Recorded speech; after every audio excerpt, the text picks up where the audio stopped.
Ladies and gentlemen, boys and that girl. Today is August 10th, 2016. I totally stole that from day 9. And today is the KNKL Show, episode 305, where we learn to be better artists. The 5 goes here. My name is Ken Lafferty, and I would like to welcome you to another show. Today we are going to be jumping back into our good old ribbon piece over here, and we're going to be talking about refinement. We're going to talk about refining from this point to this point. Got a time-lapse set up for you. You can also admire this amazing picture of my muscular arms up in the top. I have been working out, and I know, that's not really anything to brag about, but before my arms used to be really scrawny. It was actually really good. It was perfect for doing like an athletic female type of body, but now we actually have, we're looking a little machoke, right? Before we were a little machop. Now we're looking a little machoke. All right, but before we get into that, we need to take a stroll down a very special place, and that is, of course, the lovely lane. So come with me, if you will, to this amazing link called tinyurl/KNKL fanart, and then search with me for the secret link called See All. Click it, and then prepare to be dazzled by the amazing submissions that you guys have been submitting. So thank you guys so much for submitting your artwork. If you would like to get featured on the show, then just, go type in that URL, submit your artwork, like the page, and all that good stuff. And yes, you too.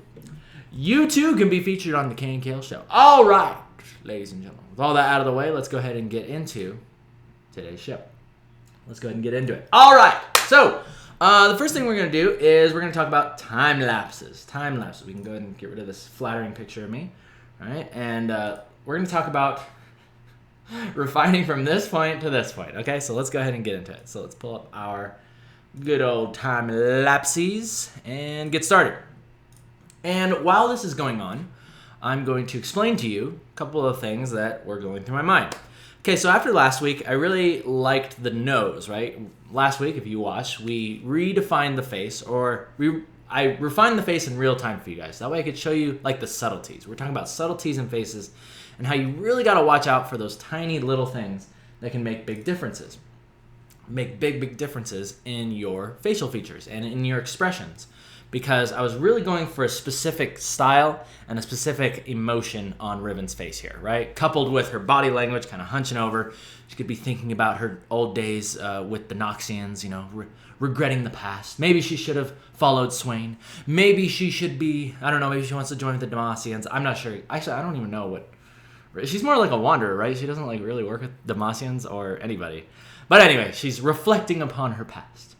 And we're having a good time with that, and I'm really digging just like the overall style of this. But now we're going to start running into another problem, and that is, okay, so we have this nice line art, we have everything figured out, and now we want to start adding colors. But what's most important is more so thinking about the lighting, thinking about how do we want this picture to be lit, because there's a lot of options that we have available to us. And today, I'm going to show you how to do that. Okay. But let me talk about a couple things that I really liked with this piece. One is I really like the way that her arm eventually turns out. Even right here, I just really like the subtleties. You want to talk about subtleties? Just look at the little curves that kind of go through here that represent like her shoulder, bicep, and then like the carpi muscle that attaches to your forearm down here. I had a really hard time with the hands, as you'll see in a moment.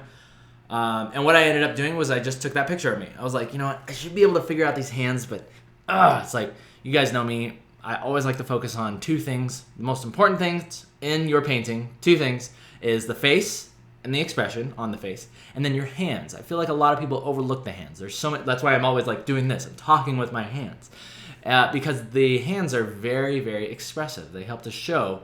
They help to heighten the expression that you're trying to talk about. So don't forget about that, guys. Don't forget about that. If you need to, take pictures. Take pictures of your hands. Take references. Most of the time you can kind of, get an idea of what you want. You're looking for flow, right? But nothing is going to beat the reference of just taking a picture of your own hands. I know people that have literally like taken pictures of their hands and they take the photo and they stick it in the drawing and then just paint over it, right? And it looks awesome. So hands are very, very important. So don't overlook it. Don't overlook it. All right. And with that, ladies and gentlemen, that's going to catch us up to where we are now. And let's go ahead and get into today's tutorial. So, okay, so let me just put myself in your shoes for just a moment. You've been watching these tutorials. You've got your own awesome sketch going on. And you're like, all right, awesome. So I've got this cleaned up line art. I've got these relatively clean edges, right? I talked to you guys about relatively clean edges. Get in there, get rid of all these little artifacts if you can. It doesn't have to be perfect. But, you got relatively clean edges, clean lines. And but you've been painting, right? You've been painting with grays. You've been sort of like doing this. Like say there was a bunch of like stuff in here, like sketch marks, and you wanted to get rid of that. So you go ahead and take this gray right here and you paint it in, right? Because most of the time I tell you guys to use the eraser, right? Use the eraser to kind of put your lighter values back in there. But let's say that you're painting with grays. Say you're painting those grays in. Say you're actually like going in here and kind of painting a couple values, right? Now, I told you guys before that you can do this. You can start laying in your values early, like this, if you'd like. However, I try to kind of stay away from doing too much value. Like, for instance, this little sort of like corset thing that she wears on her abdomen area. What the heck am I trying to say here? The corset area. This is actually a darker value.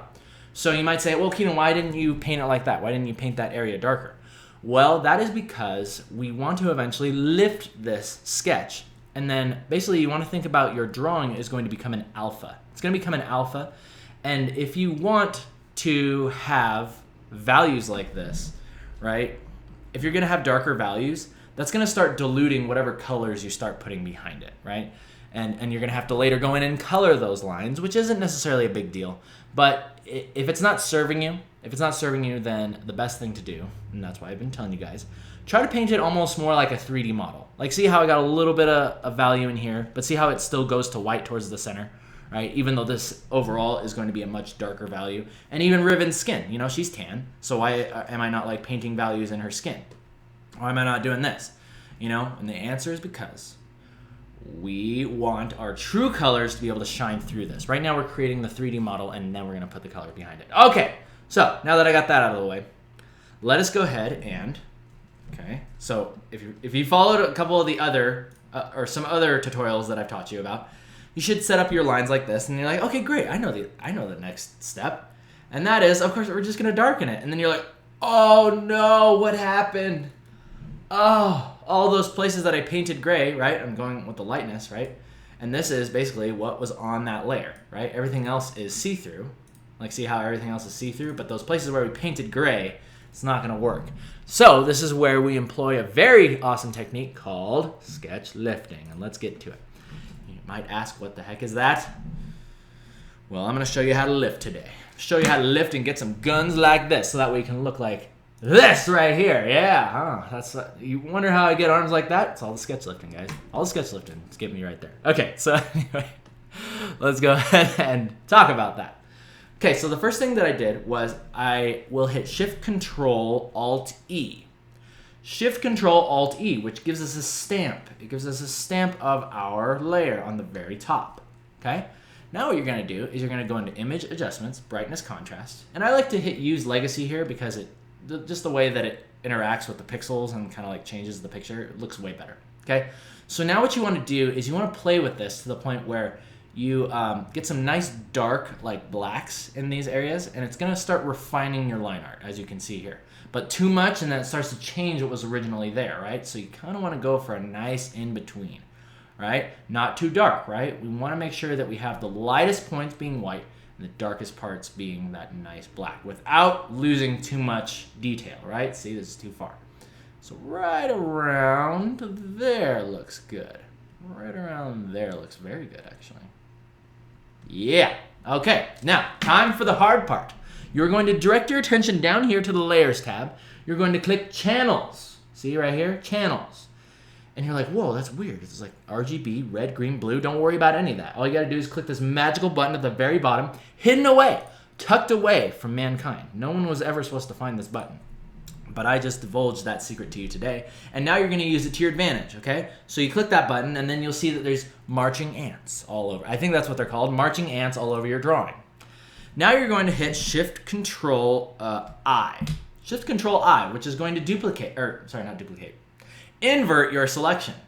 You're going to create a new layer with Shift-Control-N, or you can just hit this button down here, right? New layer. Point is, you're making a new layer. And then you're going to select a color of your choosing. Select any color. It doesn't really matter. We'll just, for the purposes of this exercise, we'll make it blue. Then go ahead and go to Edit Fill, or Shift F5, or if you're like me, I like to set mine as a hotkey to F4, okay? And then you'll have something like this. Oh, Oh, isn't that nice? Well, actually, it doesn't really make sense right now, but if we take away, look at that. Now we have just lifted the sketch. We lifted the sketch, and now remember where all those gray spots were, where we painted in gray and were not like transparent? We now just made those transparent. So basically what we did was we made a selection. We made a selection of the black areas of our drawing, and then we decided to fill those with a different color, right? And then all the white areas are now transparent, and that gives us sketch lifting, and that is the first step. That is the first step towards your world domination.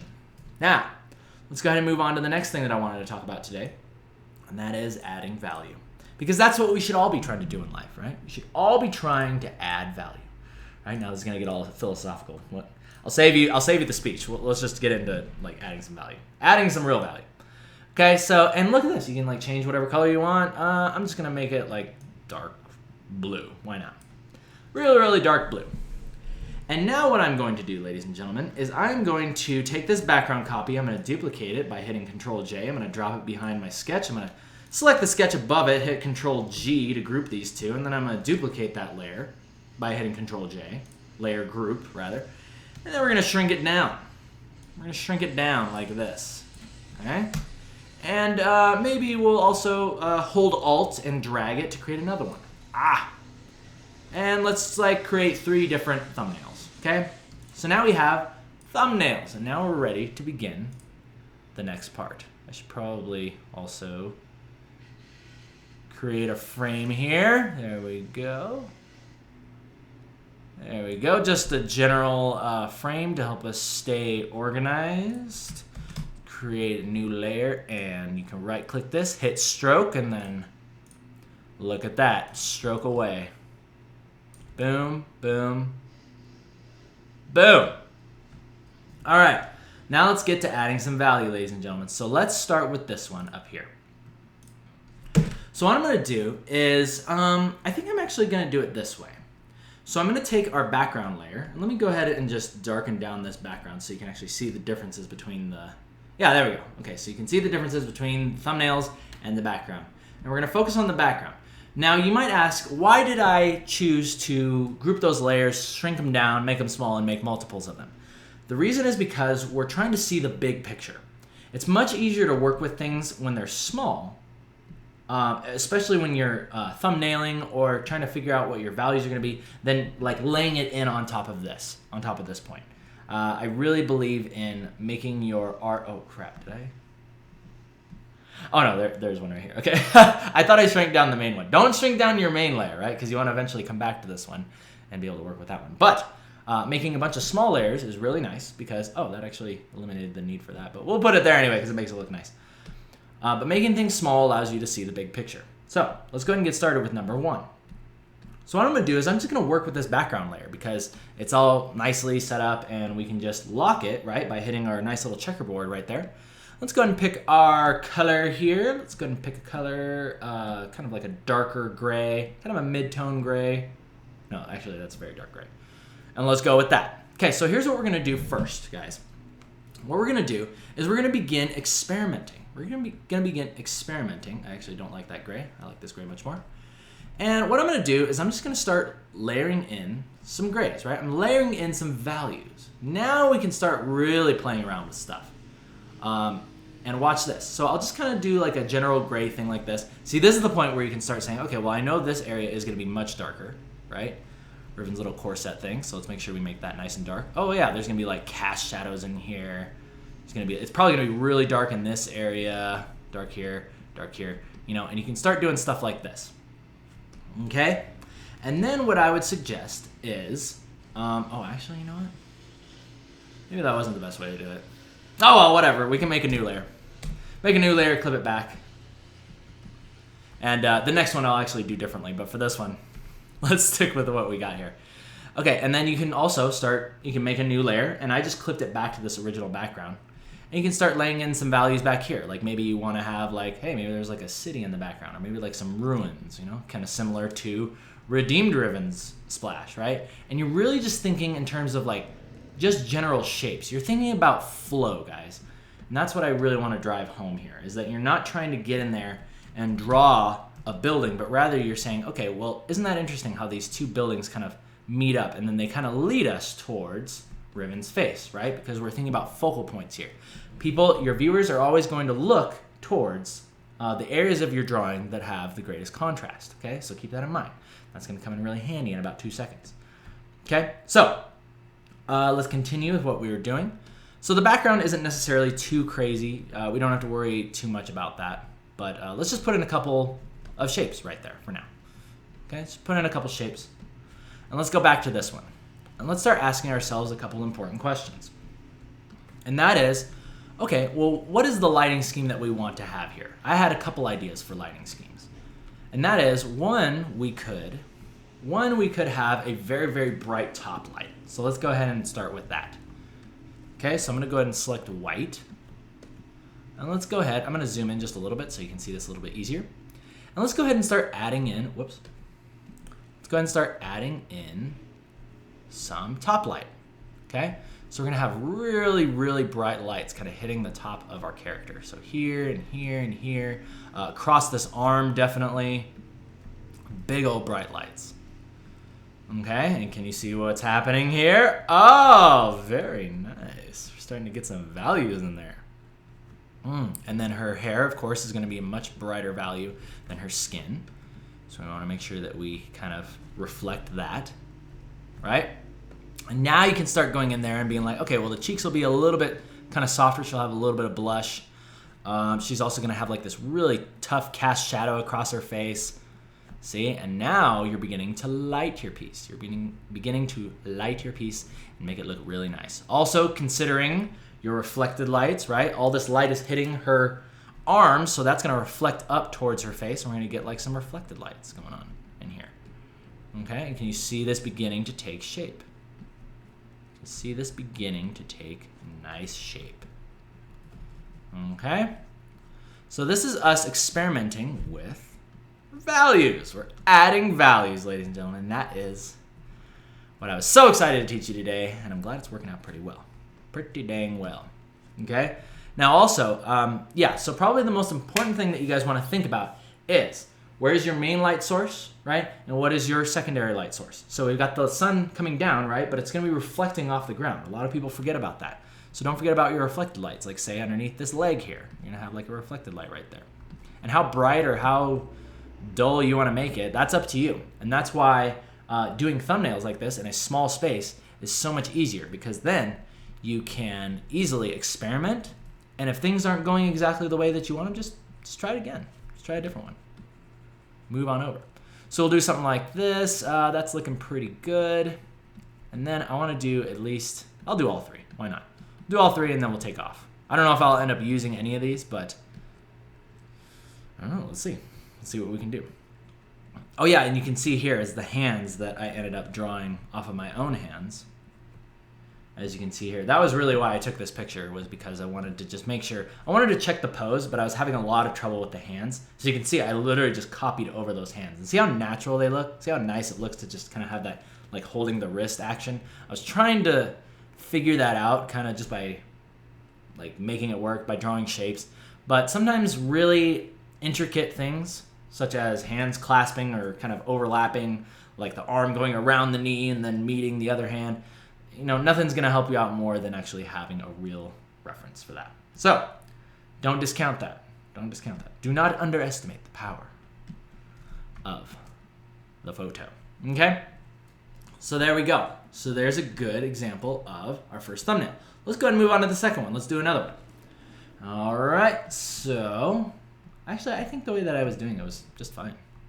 I think you can actually theoretically do this all in one layer. I was actually thinking about doing like one layer like this.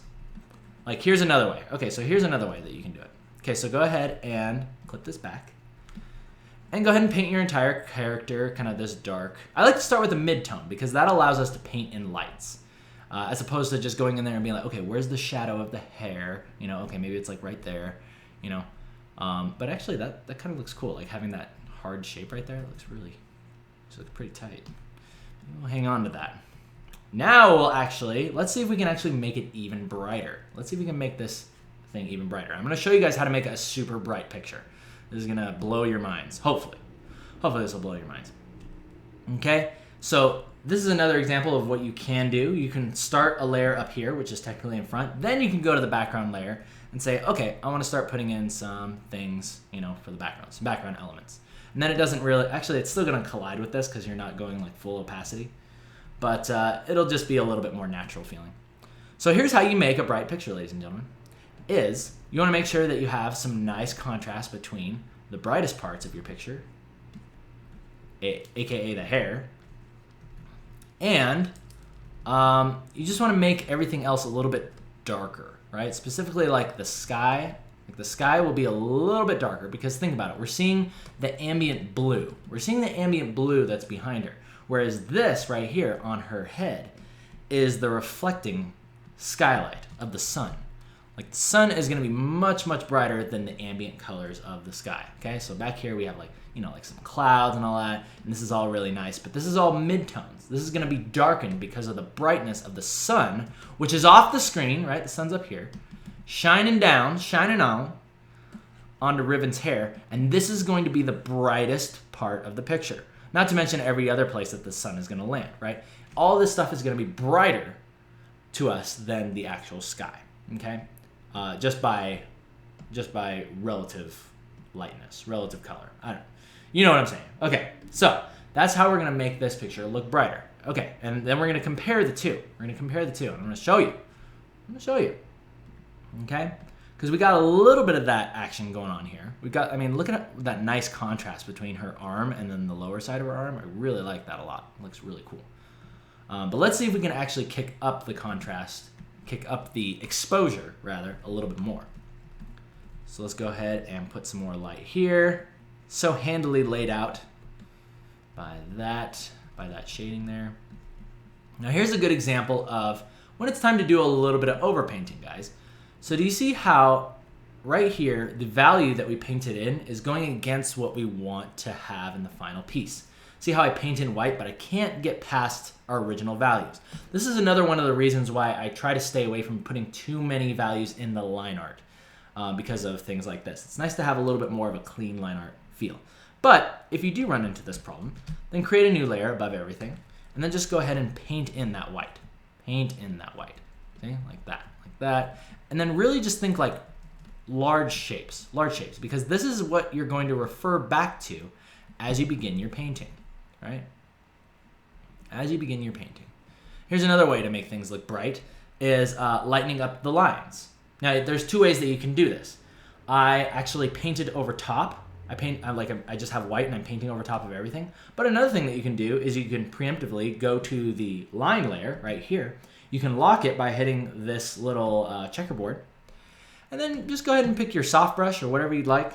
And then you can go ahead and start coloring your lines. And notice how, as I color these, it automatically brightens the area. It gives it like a glow effect. So this is another cool way that you can get in there and get a little bit more of a feel of what the final look for your piece is going to be. See that? It like automatically starts creating like a cool glow effect. So try that out for yourself. Really fun to experiment. And this is the time to do it, guys. This is the time to experiment with all of your values, adding value to your stuff. And I don't do this enough. Too often, like I should be doing this, and this is why I'm really glad that I'm teaching you guys this, because if you watch me do it my way, I'm a terrible planner. Most of the time I just go right into the color. I'll be like, okay, like I can see the vision. I can see what this picture is supposed to be at the end. I got this handled. I can do it. I can just wing it as I go. But then that ends up coming back and biting me in the butt later on. So don't get bit in the butt. It's not a good feeling. It's not a good feeling. All right, so let's go ahead and darken down this face a little bit. And you want to be thinking about relative color. You say, what color is Riven's hair? Well, it's white, yet we're painting right here, right? We're painting right here with this gray. So theoretically, we know that when we paint Riven's skin, it can't be lighter than this. Like we can't go in there and say, okay, let's start painting Riven's skin and paint it this color. Because see how that looks out of place now? It doesn't look like it's being affected by the same light. Because relatively, her skin should be darker than the white hair right next to her. Okay? So that's a good rule of thumb. So we know now that this part of the skin any part of her skin should be a little bit darker than the hair, something more like that. And then we got reflected light, a little bit of reflected light in there. So we might have something like that. And then there's also going to be reflected light on the hair. So that will also lighten the value, right? If you feel like the hair is too dark, it probably is. You need to lighten the value. Consider your reflected lights. Okay, something like that, something like that. Let's go ahead and paint in the whiteness of the eyes.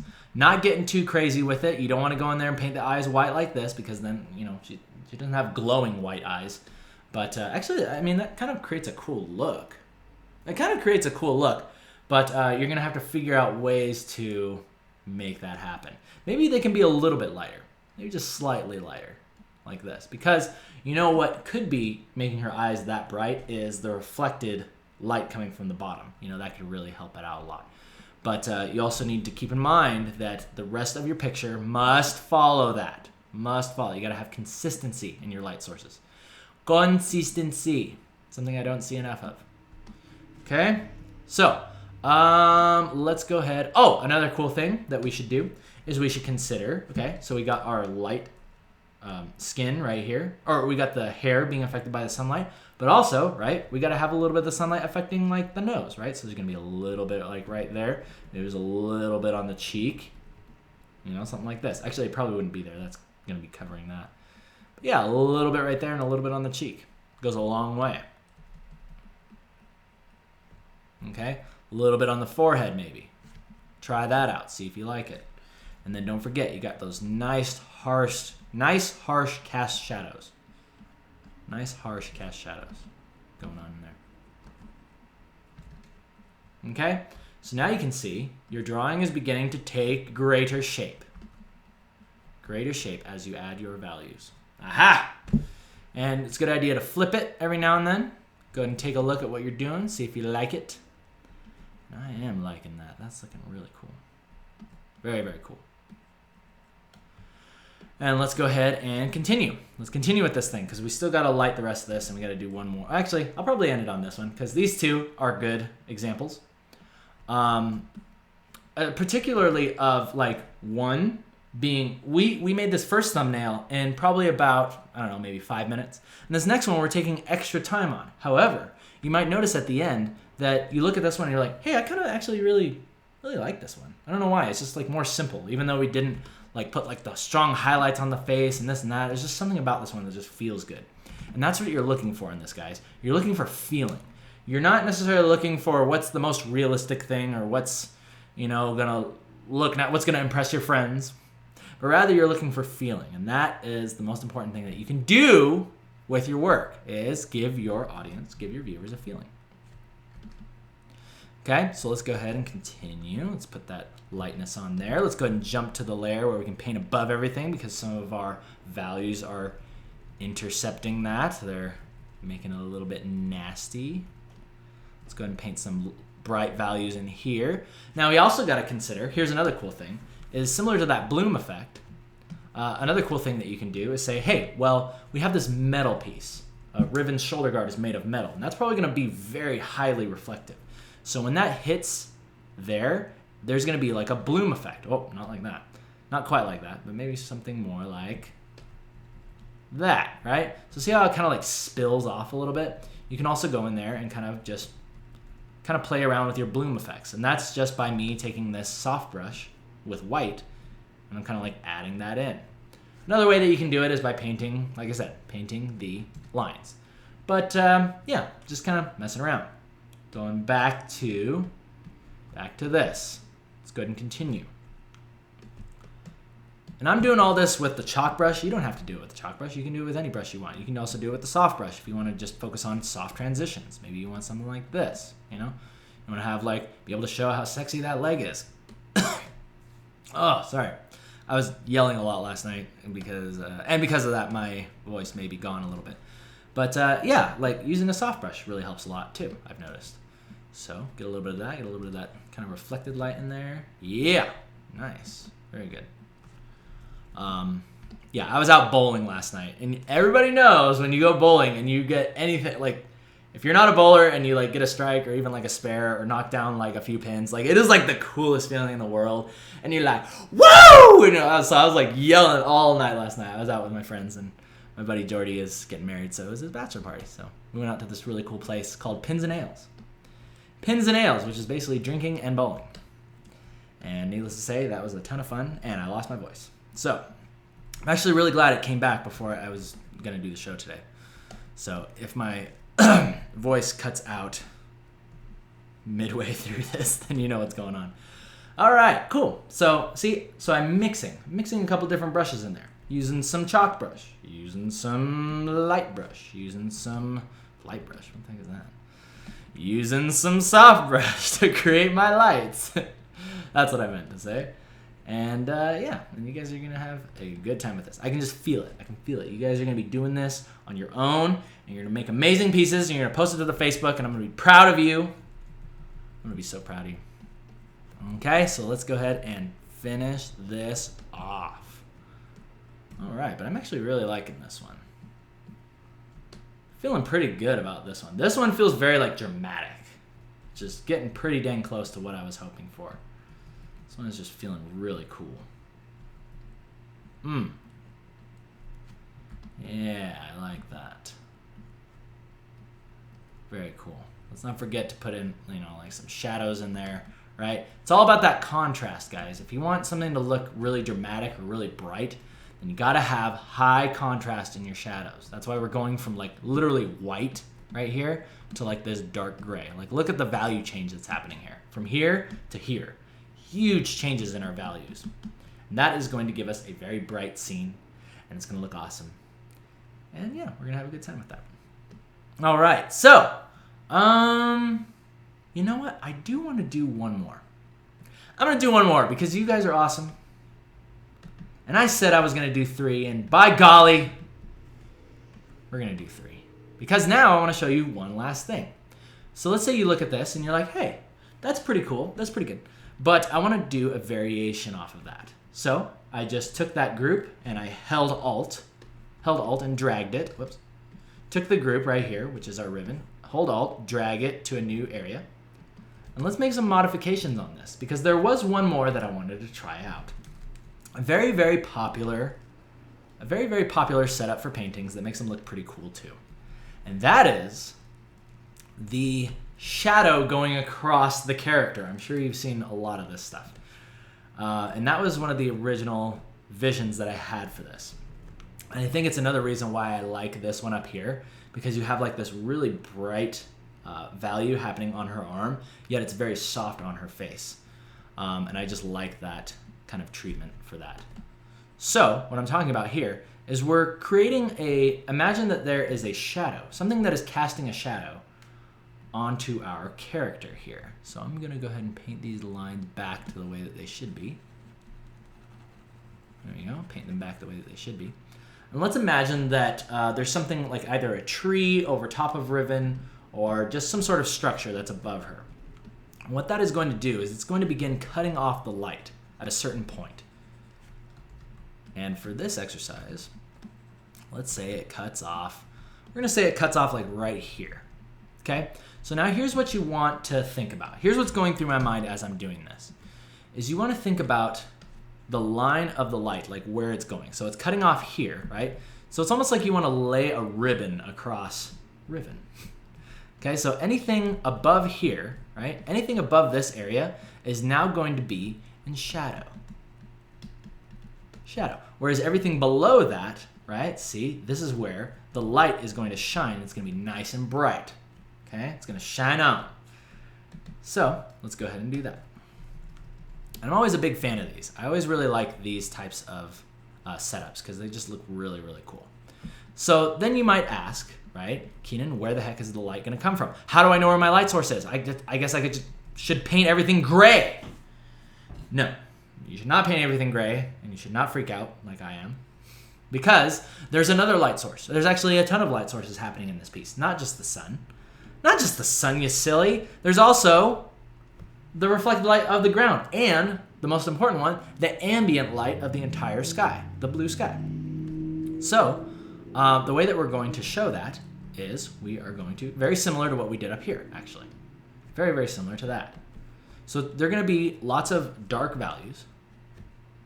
However, okay, it's going to be something like this. So we know that the skin is going to be a little bit darker. So let's start by doing that. Let's kind of paint the skin a little bit darker. Let's highlight the eyes just a tad bit. Put a little bit of light here, a little bit of light here. And now we're kind of moving into what I like to call, I like to think about my ambient lights as just being sort of like the frontal ambient light that I usually do. Like this is the easy part where you just have to say, okay, what plane is facing towards me? And then any plane that's facing towards you now is now going to be the lightest point. Now, what the heck did I just say? What do I mean?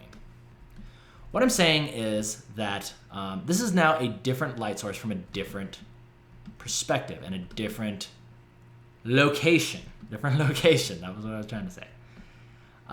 So it doesn't have to follow the same rules. It doesn't have to follow the same rules necessarily. And this one is just from the front. From the front. So let's go ahead and lay a little bit of that in. So see how everything that is facing towards me is now going to be lighter. Now going to be a little bit lighter.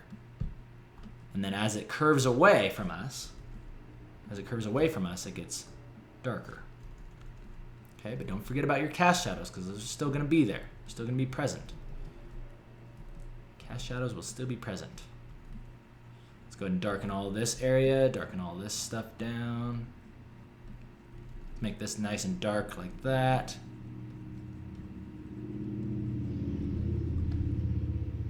All right, that's looking really cool.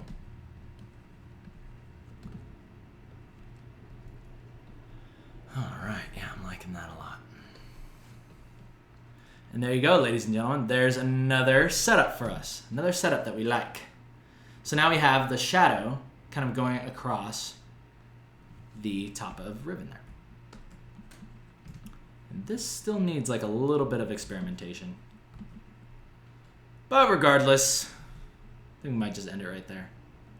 I just want to make this, oh yeah, making it darker actually makes it look really nice. Yeah, okay, so see, look, I'm zooming out and it's opening new possibilities. It's opening my mind to new ideas. Okay, and that is good. We like that. We like that very much. I really like the way that this one looks for some reason.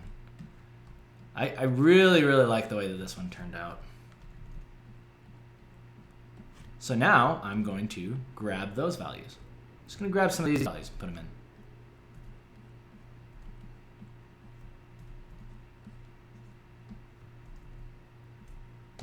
Okay.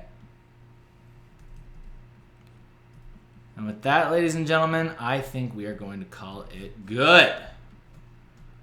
We are going to call it good. All right, so that is how you go about adding values to your pictures. Alrighty, so I hope you guys learned some good stuff from that. Before we go, we do need to do something very important. And that is, of course, cast a question catapult.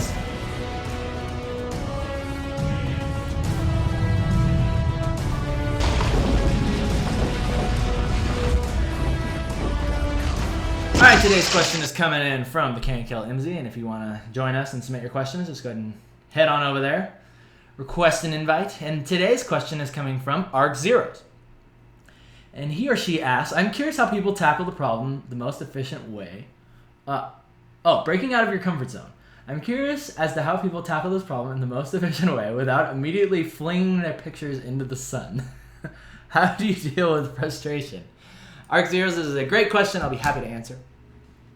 Breaking out of your comfort zone. Okay, so this is actually a very good and valid topic because, as you can see right here, and with many of the episodes that we've been doing lately, I too have been breaking out of my comfort zone because I'm teaching things that I'm not fully confident in, right? I don't feel like I'm necessarily a master. Like if I was just gonna teach you how to draw like some anime girl, it's like, dude, I could do that. I've been doing that for freaking 10 years, you know? But talking about laying out values, laying out things, doing things that I don't normally do, right? Taking my line art, adding values to it, thinking about how we're gonna lay out this picture. There's lots of things that are going to come from that. There's going to be a lot of things specifically with your self-confidence that you're going to have to deal with. And those are going to attack you Those things are going to assail you and say things like, oh, you're not good enough. Or, oh, man, you stuttered when you said that. Oh, man, people are going to think you're dumb. They're going to go watch some other guy, right? Your tutorials suck. Like, nobody watches. Forget the fact that you have over 30,000 subs. Those people all they made a mistake. They accidentally clicked the subscribe button. They meant to click on somebody else, right? And those things are just going to come naturally. And you have to understand that you have to immerse yourself in the process. You have to understand that you are going to try and you are going to fail. But really, at the end of the day, it doesn't matter because nobody actually cares. Nobody actually cares. The only person that really gets the benefit from that stuff, the only person that's really going to make a difference and really appreciate and benefit from that is going to be you. Nobody really cares if you make a mistake. They got their own problems to deal with. They got their own stuff that they're dealing with, in their own lives. Everybody is their own little island, as I'm sure has been said before. And so, yeah, I just feel like you got to take a good look at your problems and you got to see them for what they are. You got to take a look at your frustration. You got to look at where you're trying to get. And you got to understand that that is your journey alone. Those problems are for you only, and nobody else really cares if you mess up. You just got to put it out there. The most important thing is that you actually do something, because you want to know what's worse than getting frustrated and trying things over and over and over again and failing and putting stuff out and it sucks and people make fun of you. You know what's worse than that? Not doing anything at all. The worst thing that you can possibly do is just say, oh, well, I don't want to look dumb or I don't want to look bad, and so you just don't try at all, okay? And it's so easy to fall into that trap. I've fallen into it many times. It's like I want to do this show, but I want it to be perfect, and so then I try really hard and I suck, and then I end up delaying it for a day, or I even take the week off. It's rarely happened to be that, it's rarely ever been that bad. But even today, getting on, I was like, oh man, I hope today is going to be good. Yeah, well, whatever, let's just do it, right? And just put something out. Just put something out. And that is what I found the real value is in. It's just doing something. So, Arc Zeros, I hope that helps you out. Deal with frustration. Just understand that it's going to be there. And the most important thing that you can do is just put stuff out. Get it out. Move on with it. Get immersed in the process. Allow yourself to make those mistakes. And you'll have a good time.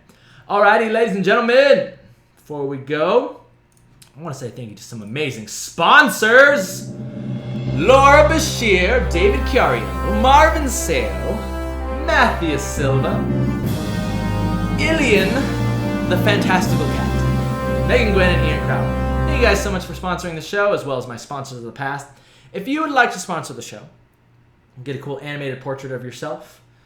Currently they're all the spots are taken. But if you would like to download today's PSD, as well as all the other PSDs from the past, just go ahead and click here. I'll take you over to Patreon, where you can support the show, download PSDs, get secret footage, secret sketches, and maybe hope that a spot opens up and I can draw a cool animated caricature, like one of those ones that you just saw. And yeah, that's going to be it. All right, ladies and gentlemen, so thank you so much for joining me on YouTube. Thumbs up if you like it, thumbs down if you don't. My name is Ken Lafferty. I'll see you guys next week. And until then, you guys take care.